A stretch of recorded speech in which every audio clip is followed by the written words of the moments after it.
grab me anytime. Awesome. We can't wait for it. So everybody, I feel like I've been repeating myself a lot lately.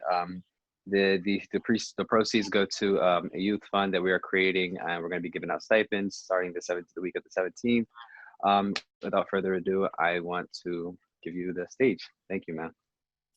All right, so welcome everybody. And again, I want to acknowledge and thank the previous panelists for doing such an amazing job leading up to today.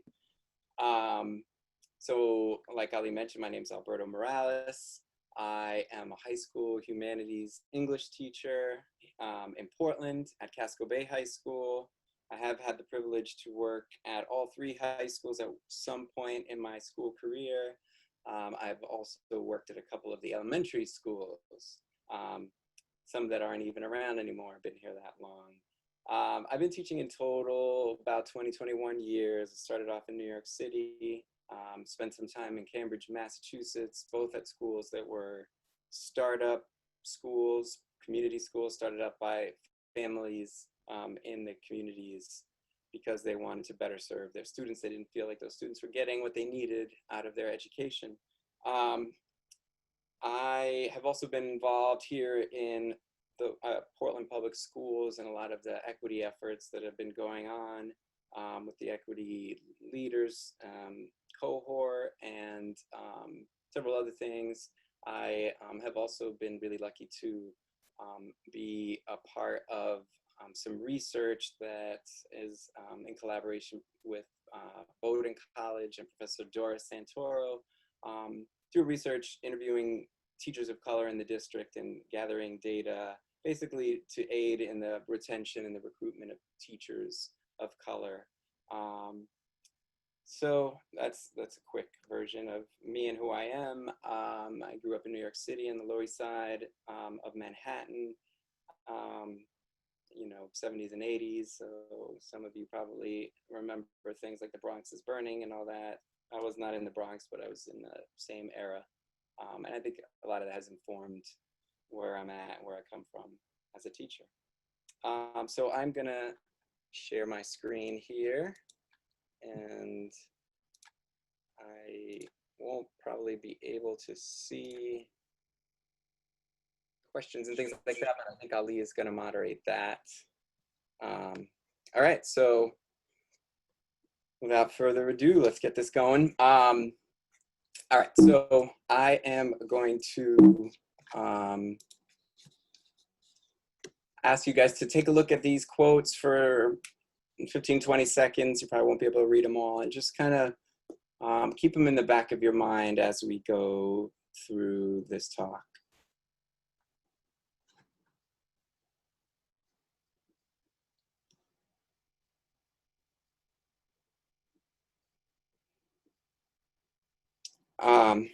So these are actually quotes from kids in the Portland Public Schools.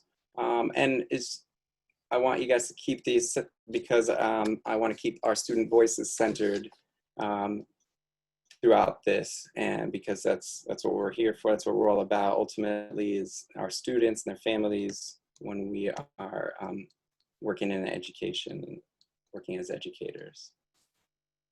So I am going to try to cover a lot. Like I said, I'm going to talk about how important this work is, how critical, the stakes. My idea is what I believe the promise of education is and can be.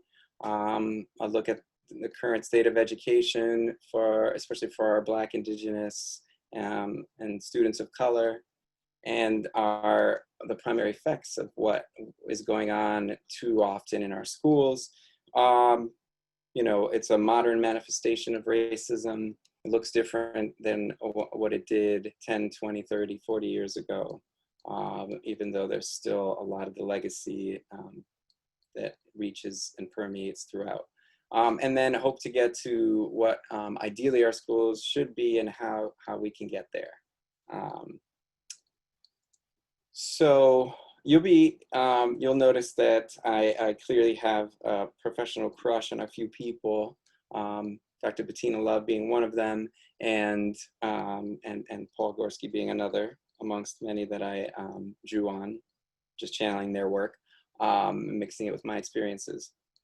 So this work is important, and it's important when we think about what is going on in schools and in many of our classrooms. The physical and the psychological attacks on Black and brown children's bodies and culture are more than just racist acts by misguided school educators. They are spirit murdering. They are the spirit murdering of Black and brown children. And this type of violence toward children of color is less visceral and seemingly less tragic than physical acts of murder at the hands of white mobs and white self-appointed vigilantes, the shooting of unarmed people of color by police officers in their own homes and communities, or the senseless violence in some Black communities, which are all conditions of racism. Dr. Love goes on to say that what she's talking about is a slow death, a death of the spirit, a death that is built on racism, and it's intended to reduce, humiliate, and destroy people of color. The legal scholar Patricia Williams coined the term spirit murdering to argue that racism is more than just physical pain. Racism robs people of color of their humanity and their dignity, and it leaves personal, psychological, and spiritual injuries. Racism is traumatic because it's a loss of protection, safety, nurturance, and acceptance. And these are all things that our children need to enter school and learn. So crucial to all this is hearing and elevating the experiences of our BIPOC students, their families, is key. I know sometimes people think, our state is overwhelmingly white. It doesn't, but that doesn't mean that we don't have an urgent problem with racial discrimination that demands our collective action. A lot of times demographic change can and does happen really quickly. Cost of living always is rising, the search for affordable housing, employment opportunities, all these things attract people to new cities. And in our state, a lot of these new cities that people move to are currently overwhelmingly white and working class. Addressing inequality is often as much about changing attitudes, eliminating bias, and educating the community, as it is about specific programming for students. And so even predominantly white schools have an important role to play in achieving greater equity in our schools here in Maine. And schools don't need to wait till all of a sudden a massive change in their demographics happens to begin to consider our obligations to marginalized students, especially our Black, Indigenous people and students of color. So here's a quote. Richard Shaw wrote the introduction to Paul Freire's Pedagogy of the Oppressed. And he says, there's no such thing as neutral education. Education either functions as an instrument to bring about conformity or freedom. And we often talk about education in terms of its potential for freedom and liberation, educating your mind so you can make the best of your talents and your abilities. And in so doing, you positively impact society. And I believe this wholeheartedly. It's seen as a great equalizer. It's seen as the way to achieve our freedom dreams, to achieve the American dream. But too often, education is used to reinforce and to uphold or conform to a system that once explicitly claimed the superiority of the white race. Is an obligatory Paul Freire quote, and again, it's about education. Education either functions as an instrument which is used to facilitate integration of the younger generation into the logic of the present system and bring about conformity, or it becomes the practice of freedom, the means by which men and women deal critically and creatively with reality and discover how to participate in the transformation of their world. And basically that's the ideal. That's what I look at and think about when I'm thinking about the ideal of education. It's to help people participate in the transformation of their world, and it's the practice of freedom. And we've come a long way, and most people would not today explicitly make the claim of white supremacy, at least not out loud. However, the connection of the past to the present often goes unrecognized in today's society. The idea that laws have been passed to equalize things and give everyone a fair shot allows us to wash our hands of the legacy and the remnants of the way things were. It makes it even more important to hold on to the ideals of education and to keep freedom dreaming. Dr. Bettina Love also talks about, she uses the language and the approaches of abolitionist movements in our country's history, and she applies it to education. She lays out the urgent need to abolish education as it has existed and to create a place that exemplifies what she calls a home place. She urges us to take an intersectional view of ourselves as teachers and educators in the system, and an intersectional view of our students, and to use this as an analytical lens to explain the complexities and the realities of discrimination and the distributions of power and how these intersect with identity. So intersectionality is huge in the education system and the way that we should be viewing all these things. And I agree with that. I agree with Dr. Love, and I agree with her when she says what all of us want from education is to matter and to live, and not just survive, but to thrive. Unfortunately, all too often, our Black, Brown, Indigenous, and people of color are taught to survive and not thrive in our society. And you know, a lot of times we talk about social justice, but I like what Gloria Ladson-Billings says. She invites us to move away from that label of social justice and towards justice as equity, justice as caring, justice as transformation. And that's the ideal. Unfortunately, the sad truth is for too many people, schools are the opposite of a pathway to freedom. They perpetuate and they uphold oppressive systems. You know, like the foundation of our country, racial inequity is baked into our education system in big ways and in small ways. And Black children in particular face the most extreme hurdles to academic success.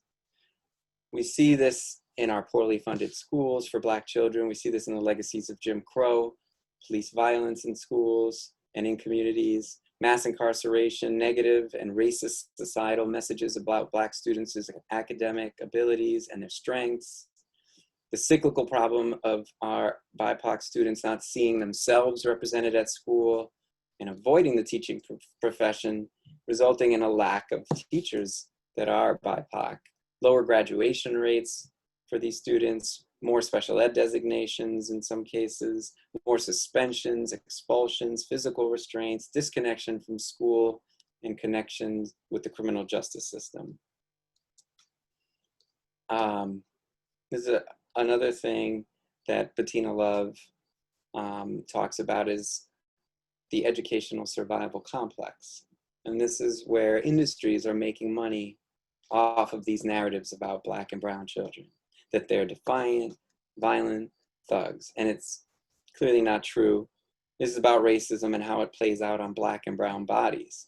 The complex doesn't want to remove any barriers. It's just going to try to measure how well you can jump over them. And this is key. This is going to come up all throughout. This idea that instead of removing barriers, we're measuring how well they can jump over these barriers. Students are left learning to just survive, to get through it. They're learning how schools mimic the world that they live in. And it makes school a training site for a life of exhaustion.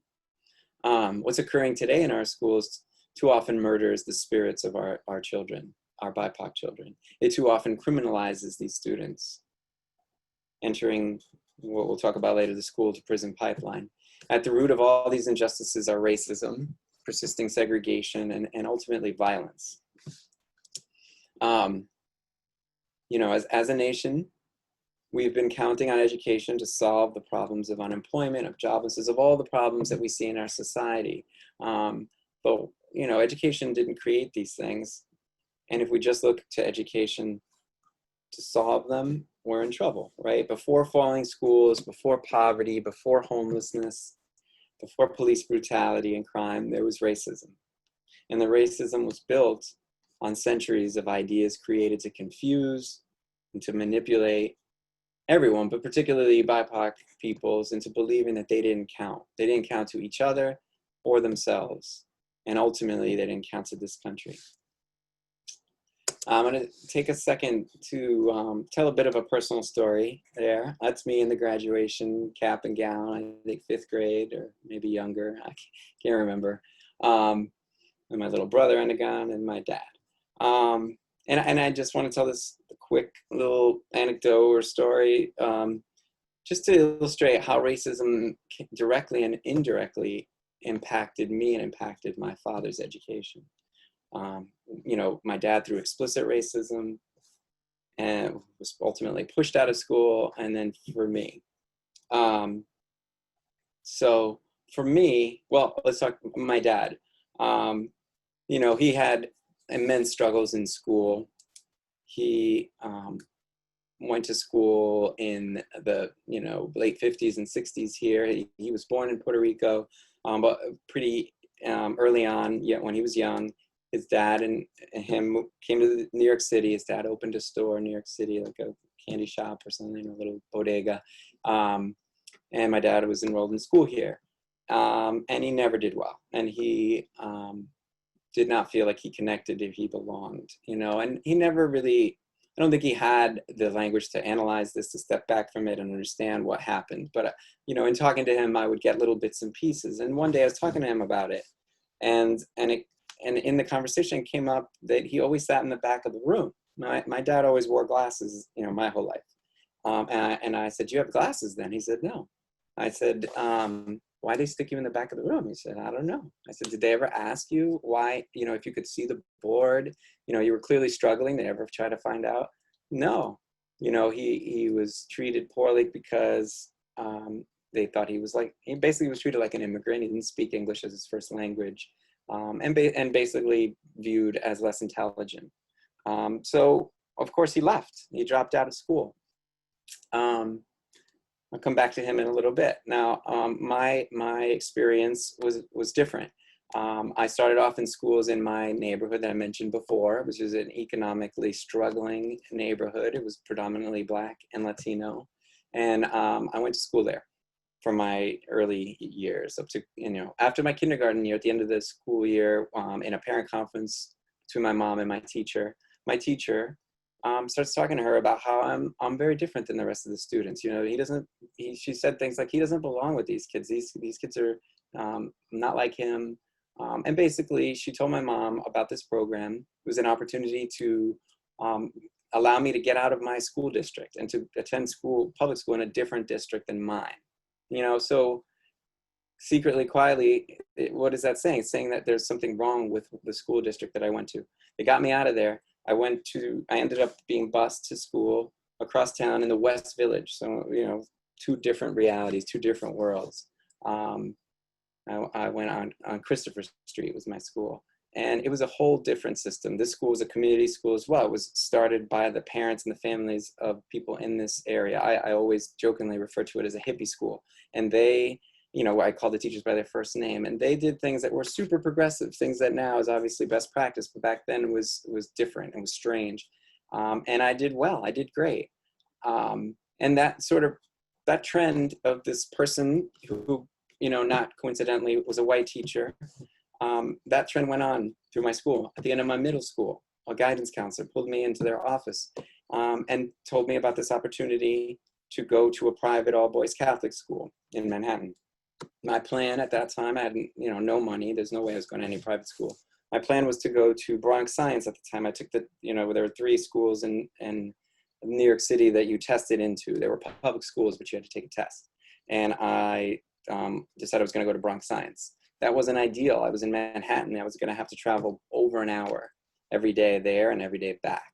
But, you know, I thought it was the best school, and that was the plan. Guidance counselor pulls me in and tells me about this opportunity to go to this all-boys Catholic high school for free through a scholarship. So I had these interventions. You know, I often think about the kids that I grew up with.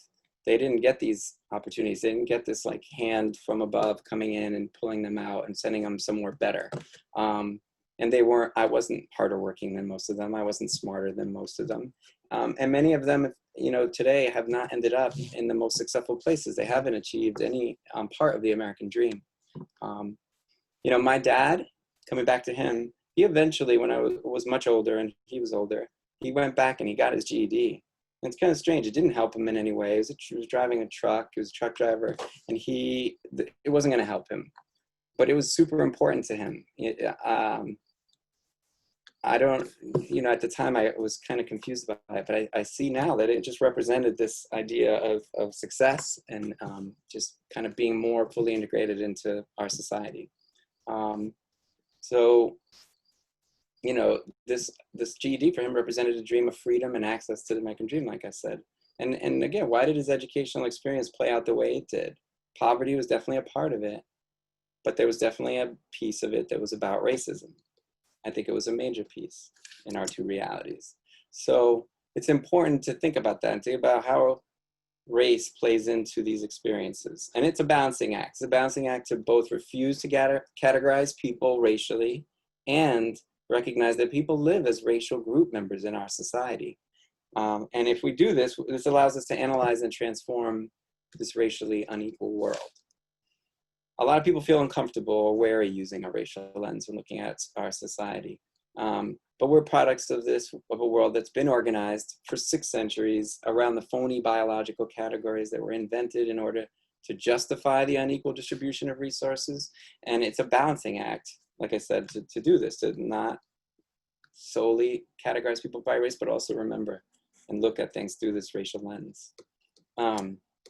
And just to quickly give the working races definition of racism, especially in education, in the context of education, it's any act that even unwittingly tolerates, accepts, or reinforces racially unequal opportunities for children to learn and thrive. It allows any system that allows racial inequalities and opportunity as if they're normal and acceptable, or treats people of color as less worthy or less complex than white people, right? And we know that racism is the creation or the maintenance of a racial hierarchy supported through institutional power. And the education system is one of those institutional powers. So we have a new kind of racism in education today. It doesn't look the way it did. And it manifests itself basically in 3 major ways. We have this idea of evaded racism, where equity, explicit is divorced from institutional analysis or concrete discourse on race and racism. And what happens, this is used to avoid, it's to avoid or silence or invisibilize racism. And we have this idea of anti-racist racism, where racially inequitable policies and practice are actually masked as the solution to racism. And then the third is where racism, it's called everyday race, I call it everyday racism. And it's where racism manifests on a micro or an interpersonal level. And it's often, because of that, it's often unrecognized or it's viewed as insignificant. So in the past, intellectual inferiority and cultural deprivation were the prominent theories that were used to uphold racial inequality in schooling. And I have these quotes up there just to kind of highlight that. This is from Thomas Jefferson in his notes on the state of Virginia. And this was something that was a bestseller, a book that was read widely in our country, and it was also read widely all over the world. I think I've read somewhere there was even like the first bestseller or something like that. Today, individualized analysis of underachievement are tools that maintain the status quo. The ideas that you see, well, I already talked about those ideas on the screen, they went all over. So evaded racism. This racism, today it's not quite so explicit, right? This newer racism uses language that blames students of color and their families for a lack of academic success. And what it does, it promotes a shift in their behavior as the solution to these problems. So, we hear things like, well, parents just need to read more to their children, or, oh, these kids all they need is growth mindset. They need to learn growth mindset, versus actually suggesting shifts to structure or policies that systematically fail students of color. And what that would look like is things like looking at limited resources, looking at racial profiling in our schools, as just a couple of examples. So, blaming communities of color for educational inequality at the individual level erases our institutional responsibility. And then what it does is it provides a rationale to study race, yet evade actual concrete analysis of racism. One of these, so the focus on the achievement gap in education is one clear example of evaded racism. So we define, the definition for the achievement gap is, when we're referring to the disparities in standardized test scores of BIPOC students and their white peers, and comparing recent immigrants to their white peers. So doing this, looking at the disparity and saying, wow, what's going on here? And going back to Lori Ladson-Billings, she argues that the framing of the achievement gap, the way it is framed, serves as a distraction from the historical, the economic, and the socio-political, and the moral decisions and policies that characterize our society and have created what she talks about as an education debt that is owed from us as an education system to our students of color. So the education debt, when we talk about that, what we're talking about is the cumulative impact of fewer resources and other harms directed at students of color. And this debt comprises historical, economic, socio-political, and moral components. And if you saw Brendan's presentation yesterday, a lot of what he was talking about is what this incorporates and the frame that we look at our students' struggles. So, a more anti-racist framing is to look at these disparities as an education debt. And, while recognizing that there are racial disparities in the successes of students, that's important, right? But without understanding the critical role of structural racism in these outcomes, if we're not analyzing that, then what's happening is it's moving us towards short-term solutions that are really unlikely to address the long-term underlying problems. The problems like making poor and marginalized, so the way this plays out is making poor and marginalized students go to extra school. I know like a friend of mine works in a Boston school, and it seems like a lot of schools in Boston have kids going to school on the weekends, going to school all summer long, right? And so alone, that's not a problem. The problem is, I see that there's a place for putting in extra time when a kid doesn't get something, a kid needs more time to learn something. That's not what I'm talking about here. It's just that's the end, that's the be all and end all. Let's just have the kids work harder. It stops right there. So instead of recognizing these other obstacles that are societal, another way to think about it is what Paul Gorski talks about. He talks about an achievement gap. The achievement gap being more about an opportunity gap. He says, after all, these disparities have nothing to do with student effort or intelligence or with families' attitudes about school.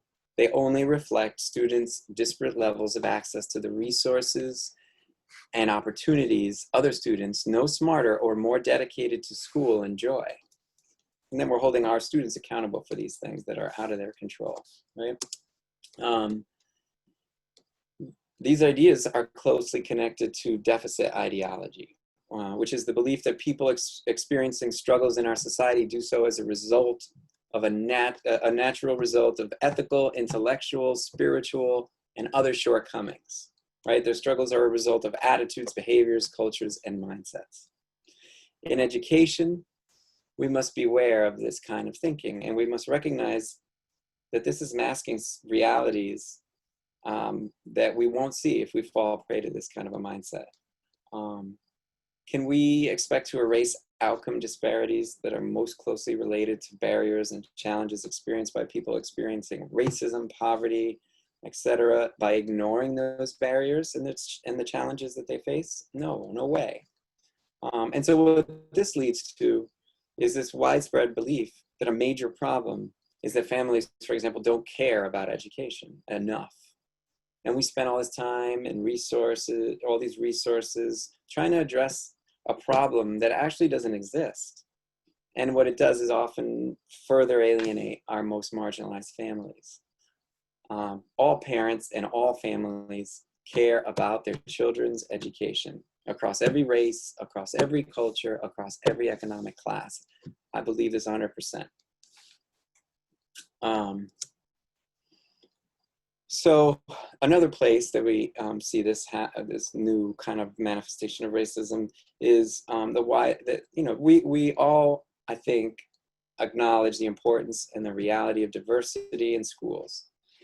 However, much of the work emphasizing diversity does it in a way that is undeveloped, and it's like an afterthought, rather than through really a paradigm shift where it weaves histories and perspectives into the schools.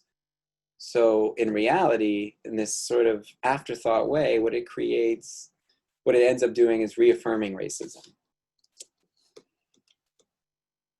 You know, so the underlying message when we don't really address diversity is that from day to day, the classroom reflects white, middle class, mainstream events, foods, attire, right? That's the norm. That's every day. And then all of a sudden, a different holiday, Chinese New Year, Rosh Hashanah, some other holiday, Eid, teachers often pause the curriculum to focus on how a culture or a child or a family is different from the norm. It's a superficial response. So in a superficial response to changing demographics in public schools, sprinkling in diversity that maintains whiteness as central, it serves, again, as a substitute for concrete discussions of race and racism, and maintains or even exacerbates or even makes worse racial inequity in our schools.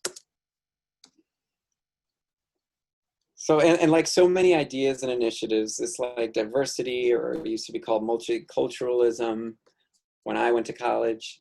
It begins with good intentions, right? I believe many of these things begin in good intentions, right? It's meant to combat the effects of racism on BIPOC students. I remember, my freshman year in college, Boston College had just made multicultural classes required as part of the core requirements. But teachers and students hadn't really bought in. So I often heard my white classmates complaining about it, about being forced to take these multicultural classes. I'm sure teachers felt very similar. This resentment was apparent. I'm also reminded of Starbucks, their Race Together campaign that attempted to solve racism within its employees and its organization with a day or two of diversity training. And we could see in the photo, they did all this diversity training. The photo might be too small, but what it does, things like that do, is distract from the lack of representation among their top executives. What you have there is one woman, one person of color, everyone else is white male. And that didn't change after this diversity training. So when you talk about multiculturalism and you combine that with colorblind ideology, what ends up happening is a reassertion of racism and racist hierarchies. This multiculturalism is simultaneously the consequence and the materialization of white supremacy. And it's often, we talk about this as a challenge to racism. And what it does is replace critical or structural approaches to thinking about racially marginalized communities. In education, there are well-intended practices such as anti-bias teaching and culturally responsive pedagogy, which I agree has to happen. It's important. But too often what happens is it works to affirm whiteness in education, in the education of students of color, because it's divorced from this clear analysis of racism. And you probably have already heard me say this, I'm going to keep saying it. What has to be at the center of all our efforts is clear and explicit analysis of racism in ourselves, in our institutions, and in our society. And a side effect will be it'll be more engaging. Two other major manifestations of evaded racism appear in our discipline policies, and then this idea of character or grit or growth mindset or habits of work. These ideas are really they're very culturally centered, right? And in a space that centers whiteness, ideas like these do damage to our students of color. They're buzzwords, and these educational buzzwords have become a huge industry of books and programs, and they operate on a premise that is really damaging. The premise that our BIPOC students lack good character, that they lack work ethic, that they lack perseverance. In reality, very often what we as educators are assessing translates to compliance, it translates to access to resources and support. The trouble with grit, right? So the major problem of focusing on things like grit and perseverance is that they erase the structural obstacles and the systemic failings that are operating in our students' lives. We'll go back to Gorski, and Gorski says telling people they just need a different mindset or more grit to do better in school denies in the most condescending way the reality that people who are marginalized are often models of resilience and grit. They've overcome more obstacles before breakfast than the rest of us have to manage all day. And I witness this every day in my classroom, right? Kids who have an endless array of obstacles to face just to walk through the doors of my classroom. Things like getting their siblings off to school, addiction in the home, poverty, racism, parents working late shifts and early shifts, having to work a lot and not being able to support their kids as well as they would like to. And so we view, through the lens of grit and character, what we end up doing is penalizing them for things like being tardy because they had to get themselves up because their parents were working, for example. Or we penalize them for missing homework because their parents aren't around to support them, to create a space for their home, for, quiet space to help them with their homework. And what ends up happening is we further push our students out of our classrooms and out of our schools. And that's on us, but the way that it's framed is that it's on our students. Recognizing that the working poor and the marginalized have an abundance of grit is crucial, right? Grit is needed. That's not what I'm trying to say. It's needed to succeed, it's needed to achieve, but too often our insistence as educators that our students need, that they don't have, that they can overcome these structural obstacles on these characteristics alone is a way to erase realities, and it is dangerous to our students' well-being. And that, again, that's Bettina Love's words, and there's no way I could have said that better. Back to Gorski, you can see that I love these two. Educational outcome disparities are the result of inequities, of unjust distributions of access and opportunity, not the result of deficiencies in the mindsets, the cultures, or the grittiness of people. So, just avoiding, like if we're embracing these things like grit as gimmicks and we present the experiences of BIPOC students as removed from history, what we're doing is we're further pathologizing them and we're failing to address the root causes of their struggles. School discipline policy and the persistence of school resource officers in schools is another way that everyday racism, evaded racism and it manifests itself. Portland recently decided to take school resource officers out of their schools, and I know that was hotly debated, but I commend the courage of our district for taking a giant step in achieving anti-racist and inclusive schools for all of our students. A look at national and state statistics on school discipline reveals racial disparities around discipline and school punishment that are dramatic. A lot has been written about how all these, this begins the journey through the criminal justice system for so many youth in this school to prison pipeline. Zero tolerance discipline policies like mandatory suspensions or expulsions for offenses that don't include violence or drugs fuels this school to prison pipeline. These policies fall hardest on our Black students. In 2015 and 16, Black students nationwide made up about 15% of public school students. They made up 31% of those referred to police or arrested at school.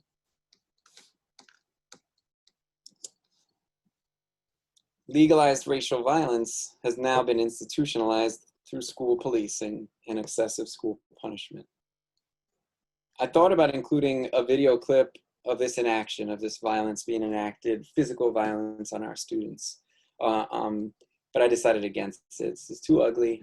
But if you were to want to go there, a quick internet search will sadly send you down an endless, I mean endless rabbit hole of video after video of school resource officer violence towards students who are overwhelmingly Black, Indigenous, and people of color, or have a disability, or both.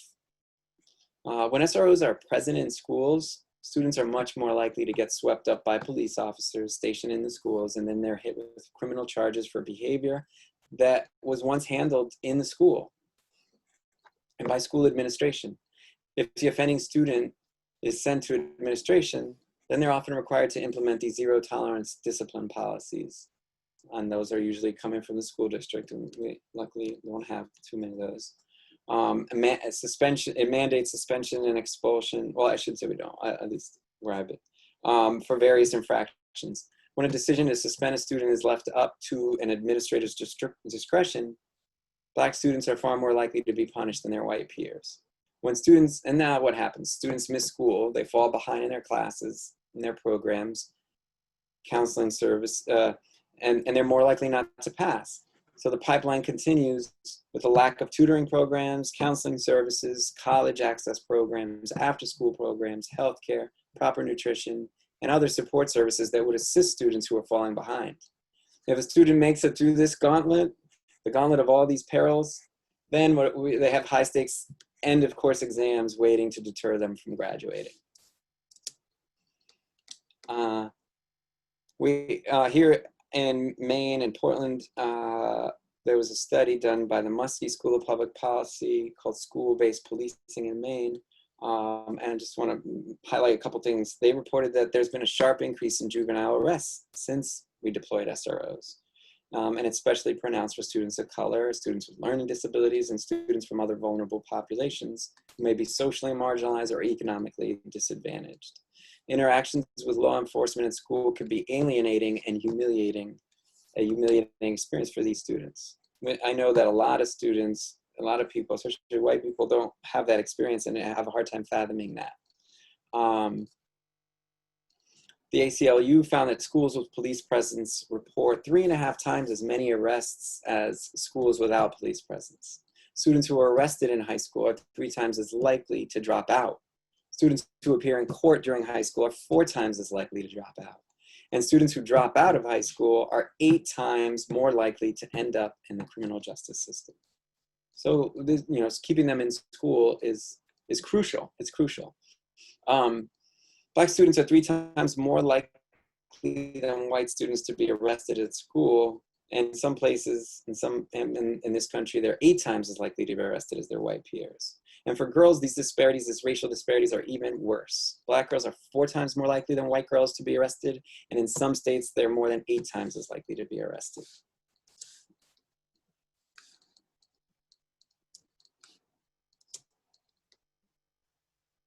With the presence of SROs in schools, developmentally normal adolescent behavior that was previously handled through school disciplinary channels have increasingly been labeled criminal, thereby justifying law enforcement responses by SROs. We can see that adolescents are prone to high-risk behavior. There's all kinds of science around that. A wide range of non-compliant behaviors displayed by students are often labeled as disorderly conduct or disrupting a school, and now it transfers the responsibility in many places to the responsibility of the behavior from the school to law enforcement. They're viewed and they're labeled and dealt with now as criminal. And we have an increase in youth referred from the school to the legal system on these charges. And research finds that even when you control for schools of economic disadvantage, schools with SROs have 5 times more arrests for things like disorderly conduct than schools without SROs. Here in Maine, we're not an exception to these trends. Students of color in Maine are more likely to be referred to law enforcement and more likely to be arrested in school. In Maine, while Black children make up 2% of public school students in Maine, they receive over 6% of the referrals to law enforcement that removes them from school for similar behaviors to their white peers. And this early contact with the criminal legal system increases the likelihood they'll be caught up in the system as adults, which I talked about already.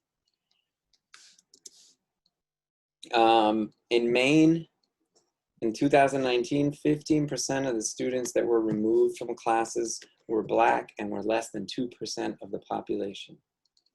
3.5% of classroom removals were Hispanics and Latinos, and they make up only 1% of the population. And school discipline isn't only a problem when SROs are in the picture. We have to look at ourselves as teachers and as administrators, and we have to recognize our bias. We have to think about the things that Laura, for example, talked about on Monday. We have to recognize our racist ideas, our traditional ideas about classroom management, and how they impact the way we handle behavior in our classrooms and in our buildings. Some behavior or dysregulation that isn't officially, oh, well, another thing is too, is we don't always officially track disciplinary action. We call it, soft suspensions. They don't show up. So I think that the problem is probably worse. So that was evaded racism and what it looks like in our schools. And, hopefully that makes some of this a little more visible, because that's the thing, is that it's invisible. And it results in a deficit-minded or a superficial approach to reform. And again, it centers whiteness rather than improving the educational opportunities of our BIPOC students. Educational anti-racism means that we're striving to be aware when our practices and our policies are holding students and families accountable for systematic barriers that exist in our society. So the next one that I want to talk about is this idea of anti-racist racism. Right? And that's where racially inequitable policies and practices are actually masked as the solution to racism. It's actually presented as equity work, as something that is a move towards more just schooling, and it's wrapped in anti-racist rhetoric, like I said. And the way that this often shows up in our education system in this country is through neoliberal racism and its influence on policy, hostile school racial climates, and racist processes of designation that work to further marginalize working class students of color. So this is not political. I mean, obviously it is political, but the way that I'm using neoliberalism is the movement toward privatization in areas that have traditionally been viewed as the public good. And in particular, testing, charter school development, school choice, and then the divestment from public education. So what it wants to do is end governmental intervention, like the things that came out of the New Deal, the things that provided a safety net for everyone who wasn't rich, especially the poorest. So in education, this plays out, like I said, in testing, school choice, charter school development. So high stakes testing policies increase racism by centering individual achievement without any structural analysis. It's a new version of meritocracy.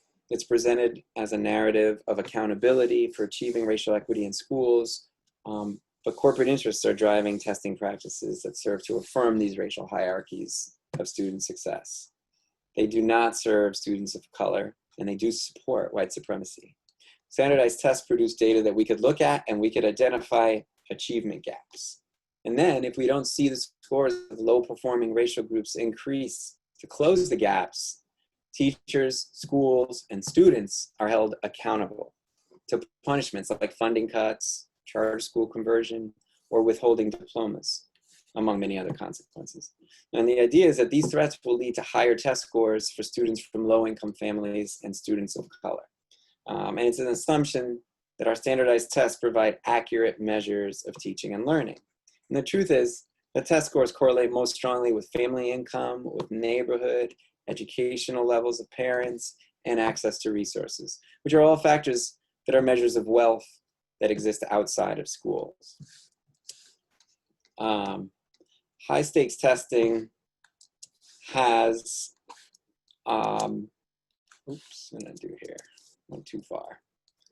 has a dark history that you could go deep into as well. This professor from Stanford, he based all these findings on standardized testing, like no amount of school instruction will ever make them intelligent voters. He was talking about Black and people of color. Will never make them intelligent voters or capable citizens.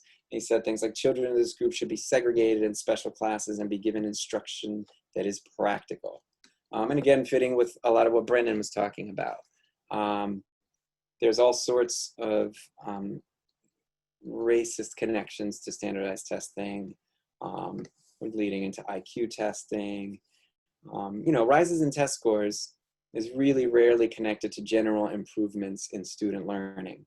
And really what it is evidence of, it comes from gaming the system, from being selective about who's enrolled in a school, losing low achievers through attrition, expulsion, pushing them out, discouraging them. And they're not race neutral. Standardized testing is not race neutral. They're not tools that are capable of promoting racial equality. Again, you look at the origins of this, and what it did is prove that whites and the rich and the US born were biologically more intelligent than non-whites, than the poor, and then immigrants. And they were supported backing for concepts of aptitude and IQ, which then again were used to justify race, class, and cultural inequalities of the time when it started, and still today.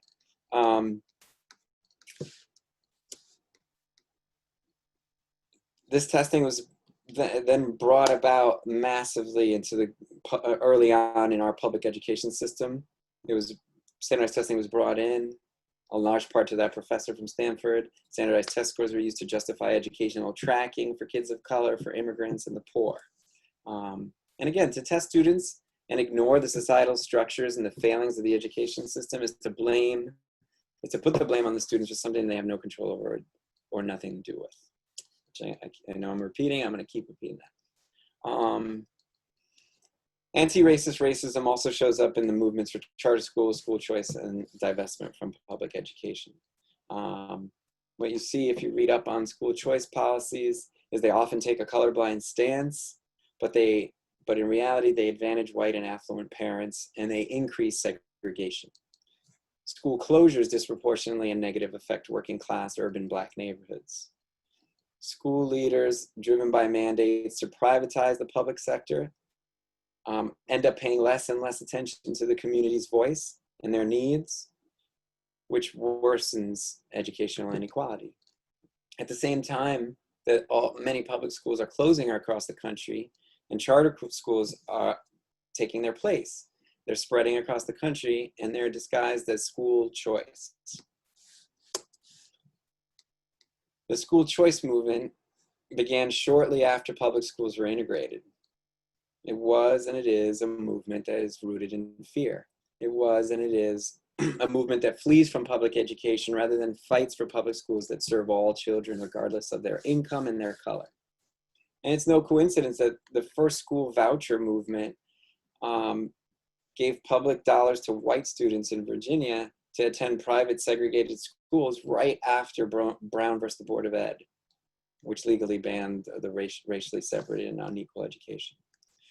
Many corporate charter schools and alternative teacher recruitment reforms, what they end up doing is displacing veteran Black teachers and replacing them with young white teachers. They're funded by white philanthropists whose purpose too often is to align public education to business. What becomes clear when you read all the research on this stuff is that it's a new form of educational racism. It's masked by equity language. All of these that I just named, they're masked by equity language. They're driven by capitalist market-driven goals, and they're gaining wider and wider influence in our country. This rhetoric of equity and justice is really too often being used to promote these neoliberal-driven educational laws, policies, and institutions, and they actually uphold and perpetuate racial inequality in our public schools. We have colorblind racism, and this is where racism manifests on a micro or interpersonal level, and so it's often unrecognized or viewed as insignificant. There's a time that the idea of color blindness in education was embraced, and it had great appeal, and it gained a foothold that still honestly and truly persists today in the minds of many of us as educators and many citizens in general. The attempts at equating color blindness to equity, what it actually does is have the effect of promoting silence around race, and that serves to maintain and legitimize racism. And it has the further effect of constructing hostile racial climates for BIPOC students and BIPOC teachers. Colorblindness is closely aligned with deficit ideology, which Gorski defines as the idea that struggles and poverty are the natural result of ethical, intellectual, spiritual, and other shortcomings in the people that are experiencing these things. Colorblindness reduces any visible racism to the actions of a few ignorant individuals, and then that allows systemic structures of racism like academic tracking, the curriculum that doesn't represent our students, or really critical analysis of history and society. It allows student surveillance to be ignored as explanations for racial inequality. And then it's replaced by individual-based rationales, such as students of color being labeled as lazy or behaviorally challenged, less intelligent, just to name a few. And this idea of colorblindness is also toxic when we look at school punishment, because it tends to obscure structural analysis of the severity and the frequency of discipline faced by students of color. So, you know, that's just to reinforce how important it is to disaggregate data by race, especially around school discipline, which wasn't always the case here in Portland and is not the case in many places. There's several school practices that on face value don't seem to consider race, but in reality they do that. They actually do just that. Racial and gender profiling of Black students and teacher criminalization and deficit perceptions of Black male students are just a few of the examples of this. When we take this idea of colorblindness and we look at history standards, curriculum, textbooks, we see colorblindness revealing itself through a surface level or distorted representation of racism in the history standards. And it's, like I said, textbooks and pedagogies of teachers. The representations of racial violence against African Americans and their resistance are typically individualized, and they're detached from larger structural and institutional factors and contexts. So you get the effect of, you know, what my son once said to me, my youngest, we were talking about racism and what was going on in our country, and he said to me, I thought Martin Luther King fixed that. I thought he solved racism, you know, and that's a direct result of what I'm talking about. Another example is that in many texts, Asian American experiences and histories are too often portrayed through this model minority myth, which again ignores racism and it adds to the deficit framing of other communities of color. It lumps many different people under Asian, and again, the ultimate result is racism and upholding racism. Colorblind ideology masked in the language of equity is actually a form of racism, and it erases the lived realities and the systemic oppression that so many of our students are experiencing daily, and teachers.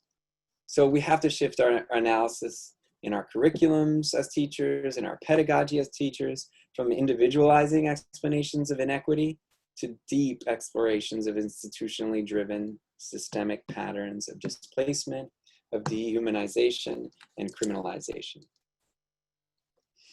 And then in this second big category of modern racism, we have this racist policies of designation. It's another place that we need critical review and reform. These policies and practices label and serve two frequently marginalized student groups: culturally and linguistically diverse learners, who are, you know, often referred to as English language learners, and students labeled with disabilities. White supremacy lives and is perpetuated through language policies and practices that devalue our culturally and linguistically diverse students and their families. These are often presented as a social good to remedy the supposed deficiencies of our CLD students. And they were reinstitutionalized through the No Child Left Behind Acts. To keep in the forefront of all we do an acknowledgement and a response to the level of trauma that immigrant bilingual students of color experience through policies, racial privilege, and serve as a racializing process that undermines student potential and success in school. And the policies also they end up shaming students for their home language. The students are then socialized to understand themselves as outsiders in the United States, regardless of their immigration status and regardless of how many years they've been here. I've heard firsthand from families that feel that their children are often immediately labeled and put into English language learner classes. They're then stigmatized and shamed through additional testing. And these families don't often understand or see the benefits of language learner designations. And they feel, and I think often with good reason, that their children don't have the same access to courses because of having to take these additional ELL classes. And then they lose class time because they have access testing, they have additional standardized testing. This image is from the Hudson Foundation report that was designed to identify strategies for overcoming barriers to success for immigrants and refugees and asylees in Greater Portland. Disabilities are another designation. Disabilities are blind to race, religion, and ethnic origin. Yet too often across this country and in Maine as well, a disproportionate number of white students are identified as having disabilities as compared to Black students. In some places it's flipped, they're over-identified, but what I found is in Maine, it's the opposite. Kids of color are often not, and language learners are not identified as having a disability when they may in fact have them. So screening for disabilities is incredibly important. It qualifies students for services and supports that enable them to access the general ed curriculum. It qualifies students for procedural protections against discriminatory discipline, all kinds of things. In addition, well, we saw earlier how students of color and students with disabilities are disproportionately subject to suspensions and other exclusionary measures such as removals, pending risk assessments and placements and shortened school days. Another thing that the ACLU in Maine found is that students of color are inadequately screened for learning disabilities. English language learner students, particularly high school students, are stuck in elective credit classes, therefore not gaining core credits that are required for graduation. They're subject to unnecessary segregation. Parents with limited English proficiency are denied meaningful language access to the programs and activities of the department, and students are denied the opportunity to learn from teachers who share their cultural background. These programs systematically worsen racial inequality. Understanding the racism associated with the processes of designation, alongside the other things I talked about, the neoliberal policies and the colorblind discourse, what it shows is a pattern in our schools of anti-racist discourse that's often misappropriated by policies and practices that racialize and further marginalize students of color. Then we have everyday racism. And this is where racism manifests on a micro and interpersonal level, and it's often unrecognized or viewed as insignificant. These examples of what can be everyday racist abuse must be addressed. And what he said, he has very powerful words about the idea of microaggression. He says, "I don't use microaggression anymore. I detest this post-racial platform that supported its sudden popularity. I detest its component parts, micro and aggression. A persistent daily low hum of racist abuse is not minor." And he uses abuse because aggression is not an exacting term. Abuse accurately describes the action and its effects on people. Distress, anger, worry, depression, anxiety, pain, fatigue, and suicide. So he calls it racist abuse. And again, these things have to be connected to the larger structures of racial injustice. You know, what we run the risk of is normalizing the everyday nature of these abuses, and it serves as another barrier to dismantling racism. So we have to be aware as teachers and administrators of how we can and do manifest these interpersonal racist actions and how it's driven by institutions. A major part of work as teachers to become aware of how we, and especially white staff, racialize students of color and teachers of color while acting as barriers to efforts that are aimed at improving school racial climate. This white teacher racism is often overt. I mean, it can be overt, but it's more frequently upheld through colorblind or race neutral approaches to their daily work. This image is of my dear friend and colleague, Julia Hazel, and it references the smog of cultural racism. Our district has taken bold steps to address racial inequities with our Portland Promise, part of which is to offer classes aimed at helping teachers look at the structural and social spaces that we inhabit for inequity. And because we have excellent teachers in many ways, but being good at teaching content without analyzing the structures of inequity allows for blind spots when we look at ourselves and how we perpetuate and maintain racism in our schools as teachers. None of us are immune to the racist ideas that we've been inundated with for our whole lives.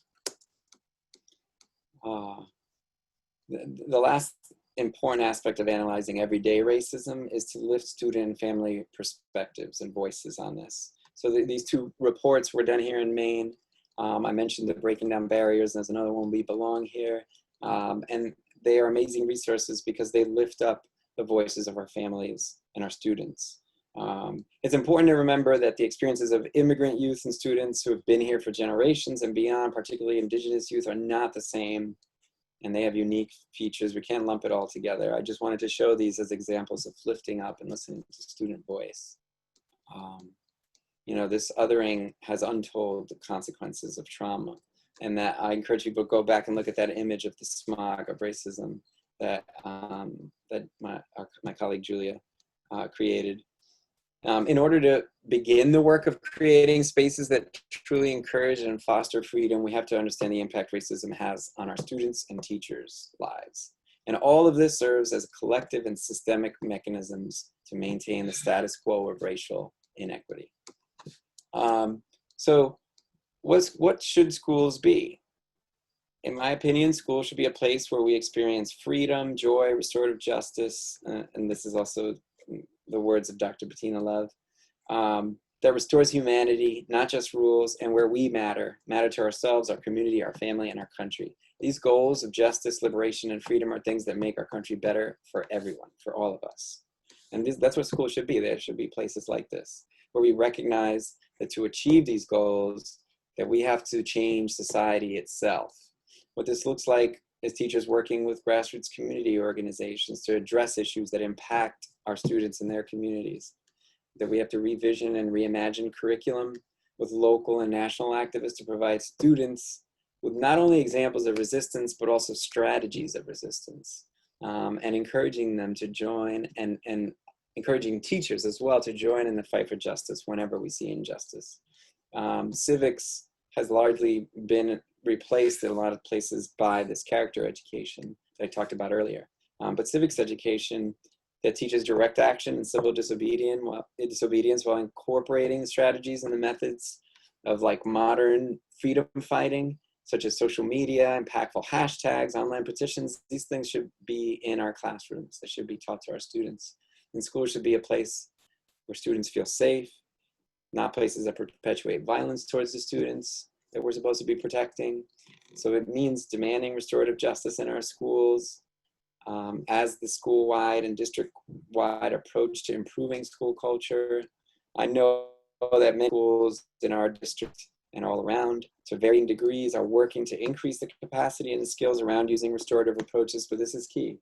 Because the schools that I envision, and I think many of us envision, are places that are reimagined places where everyone believes in intersectional justice, anti-racism, love, healing, and joy, and focusing on love and well-being and joy and refusing to be oppressed. So this is a lot. And so of course, it's a long list of things, and maybe in someday in a part 2, we'll look at what needs to be done in detail. But the things here are bullet points, unfortunately. The barriers of racism, discrimination, concentrated poverty, and access to college, which are persistent structural barriers, they can't be changed by tweaks and by little adjustments. We have to do things like shift the analysis in our curricula and our pedagogy from individualizing explanations of inequity, like I said before, to deep explorations of institutionally driven systemic patterns of displacement, of dehumanization and criminalization. Our goal as teachers should be that teachers and students have the ability to name and examine the effects of structural racism on society, on institutions, and people. And this is what it means to decolonize education and curriculum. We have to revisit history, we have to revisit our standards, we have to reflect anti-bias and justice standards and pedagogy.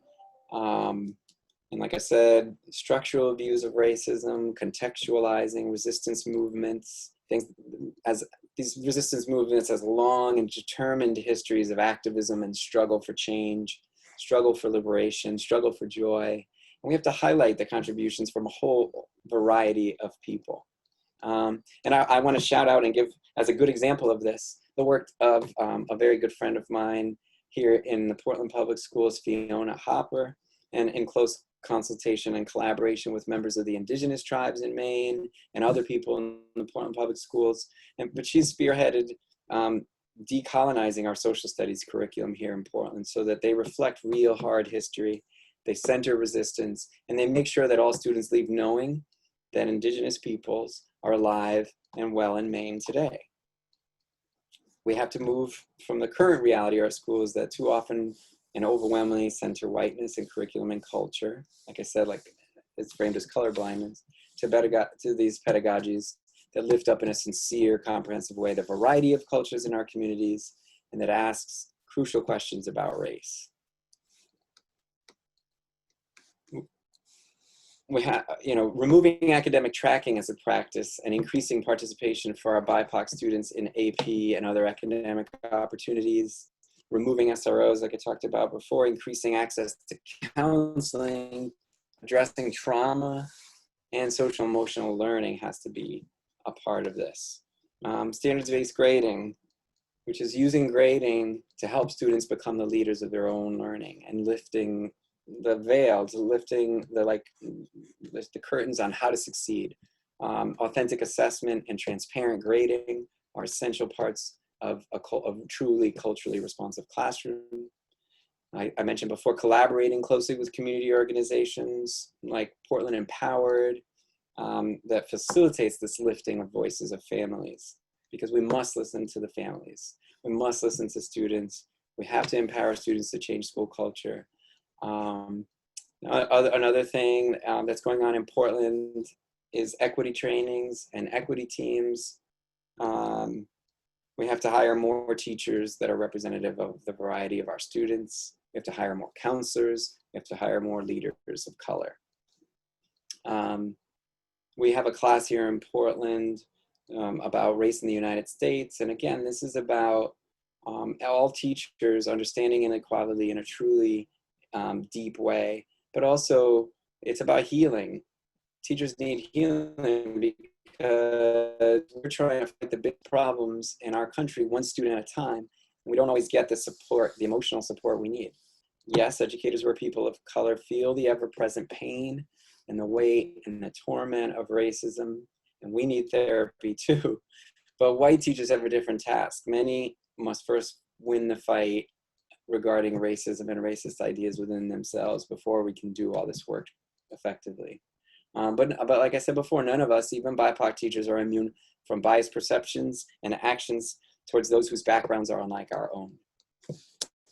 So, what does it truly, this is a question that I want everyone to hold with them when they walk away from this. What does it truly mean? What does it really and truly mean to care for our students, and how is it demonstrated?